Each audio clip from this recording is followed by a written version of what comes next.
അതൊക്കെ വലിയ കാര്യങ്ങളാണ്. അതുപോലെ സ്പെഷ്യൽ ഡ്രൈവിൽ കോൺസിക്യൂട്ടീവായിട്ട് 7 പ്രാവശ്യം വിന്നറാവുക, അതിൽ പുതിയ ആൾക്കാരും കൂടെ കടന്നു വന്ന് അതൊരു നമ്മുടെ ബ്രാഞ്ചിനുള്ളിൽ തന്നെ ഒരു കോമ്പറ്റീഷനാക്കി മാറ്റുന്നതാണ് എൻ്റെ ഒരു അഭ്യർത്ഥന.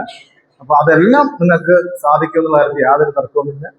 അതുപോലെ തന്നെ എല്ലാ സപ്പോർട്ടും ഇപ്പം എന്ത് കാര്യത്തിൽ ഇപ്പം നമുക്ക് വേണമെങ്കിൽ ഈ മീറ്റിംഗ് കഴിഞ്ഞിട്ട് 5-10 മിനിറ്റ് ഓപ്പൺ ഫോറമായിട്ട് നമുക്ക് വെക്കാം. അപ്പം നിങ്ങൾക്ക് വേണമെങ്കിൽ നിങ്ങളുടെ ഡിമാൻഡുകൾ എന്താണ് മാറ്റം വേണ്ടത്, ബ്രാഞ്ചിൽ നിന്ന് എന്താണ് കിട്ടാത്ത സമയത്ത് ആ കാര്യങ്ങളെ കുറിച്ചൊക്കെ നിങ്ങൾക്ക് ഇവിടെ സംസാരിക്കാനുള്ള അവസരം തരാം. ഒരു 10 മിനിറ്റ്സ് വേണമെങ്കിൽ അതിനുവേണ്ടി ഉപയോഗിക്കും. അപ്പോൾ എൻ്റെ ഭാഗത്ത് നിന്ന് പറയുകയാണെങ്കിൽ നമ്മളുടെ പരിപൂർണമായ സഹകരണം, നിങ്ങളെ ഒരു തരത്തിലും ബുദ്ധിമുട്ടിക്കാത്ത രീതിയിലുള്ള എല്ലാ കാര്യങ്ങളും നമ്മൾ ചെയ്യാൻ തയ്യാറാണ്. അങ്ങനെയാണ് തുടർന്ന് വരുന്നതാണ് എൻ്റെ ഒരു വിശ്വാസം. അതിൽ മറിച്ചൊരു അഭിപ്രായം ഉണ്ടെങ്കിൽ ഞങ്ങളത് വളരെ പോസിറ്റീവായിട്ട് എടുത്ത് അത് തിരുത്തി മുമ്പോട്ട് പോകാൻ വേണ്ടി ശ്രമിക്കുന്നു. ഇപ്പം ഞാനും ചിത്ര മേഡവും ലക്ഷ്മി മേഡവും ഉണ്ട്. ഇപ്പം ഞങ്ങളുടെ ഭാഗത്തുനിന്ന് എല്ലാ സപ്പോർട്ടും നിങ്ങൾക്ക് ഞാൻ ഈ അവസരത്തിൽ ഓഫർ നൽകുകയാണ്. എന്ത് വേണമെങ്കിലും ഏത് സമയത്തോടെ ഞങ്ങളോട് ആവശ്യപ്പെടാം. അപ്പം ഇത്രയും എനിക്ക് പറയാനുള്ളൂ. അപ്പം ഈ ഐക്യത്തിനും ഈ യൂണിറ്റിക്കും ഒക്കെ വലിയൊരു ഹാറ്റ്സ് ഓഫ് നിങ്ങൾക്ക് ഞാൻ തരുന്നു. ഇനിയും ഇത് തുടർന്നു കൊണ്ടുപോവുക.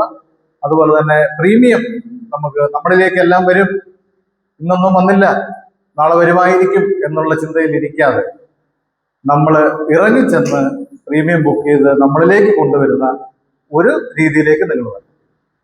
പലരും പറയും ഇന്നെത്ര ഉണ്ടായിരുന്നു പ്രീമിയം ചെയ്യുമ്പോൾ നിങ്ങൾ പറയും ഇന്നൊന്നും വന്നില്ല സാറേ എന്ന് പറയും. പലരും പറയും ഇന്നൊന്നും വന്നില്ല എന്നല്ല ശരിക്കും പറയേണ്ടത്. നമ്മൾ ആരെയും പോയി കണ്ടില്ല, നമ്മൾ ആരിലേക്കും നമ്മുടെ പ്രോഡക്റ്റിൽ എത്തിച്ചില്ല, നമ്മൾ ആരെയും സമീപിച്ചില്ല എന്നുള്ളതാണ് അതിൻ്റെ യഥാർത്ഥ അർത്ഥം എന്ന് പറയുന്നത്. അപ്പൊ ഇനി ആ ഒരു വാക്ക് ആരും പറയരുത്, ഇന്നൊന്നും വന്നില്ല എന്നല്ല. സാറേ ഇന്ന് ഞാൻ ആരെയും പോയി കണ്ടില്ല, അങ്ങനെ പറയരുത്. അപ്പോ എൻ്റെ ഈ പ്രസംഗം കേട്ട് ധനേഷ് ഉറങ്ങി. അത്രയും മനോഹരമായിട്ട് സംസാരിച്ചിട്ടിരിക്കും. ഇപ്പൊ ധനേഷ് വെറുതെ പറഞ്ഞു. അപ്പോൾ ഇതുപോലെ ഊർജ്ജസ്വലമായിട്ട് നമ്മളെ പോസിറ്റീവായിട്ട് നമ്മുടെ പ്രീമിയം ഫിഗർ ഉണ്ടാക്കാൻ വേണ്ടി ഇനി നമ്മുടെ ടാർഗറ്റ് ഒന്നും ഇതുവരെ ഫിക്സ് ആയിട്ടില്ല. ടാർഗറ്റ് ഈ മാസം അവസാനം ടാർഗറ്റ് ഫിക്സ് ആക്കി തരും. അത് എത്രയാണെന്ന് വെച്ചാൽ നിങ്ങളെ അറിയിക്കും. അപ്പോൾ ആ ടാർഗറ്റ് അച്ചീവ് ചെയ്യുന്ന തരത്തിലേക്ക് ആ ഒരു നിലയിലേക്കൂടെ നമ്മൾ എന്ത് വേണം, ഇത് ആരുടെ കയ്യിലായിരിക്കുന്നത്, ആരുടെ കയ്യിലായിരിക്കുന്നത്, അതാണ് ആ കൈയൊന്ന് ഉയർത്തി കാണിക്കുക.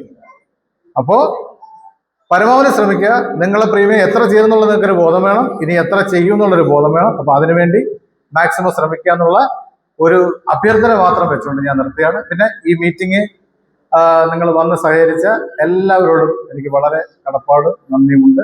അടുത്ത വർഷം ഇതിലും ഗംഭീരമായ ഒരു സ്ഥലത്ത് വെച്ച് ഇതിലും ഗംഭീരമായിട്ടൊരു മീറ്റിംഗ് നടത്താൻ നമുക്ക് അവസരം ഉണ്ടാകട്ടെ എന്ന് ആഗ്രഹിച്ചുകൊണ്ട് ഞാൻ നിർത്തുകയാണ്.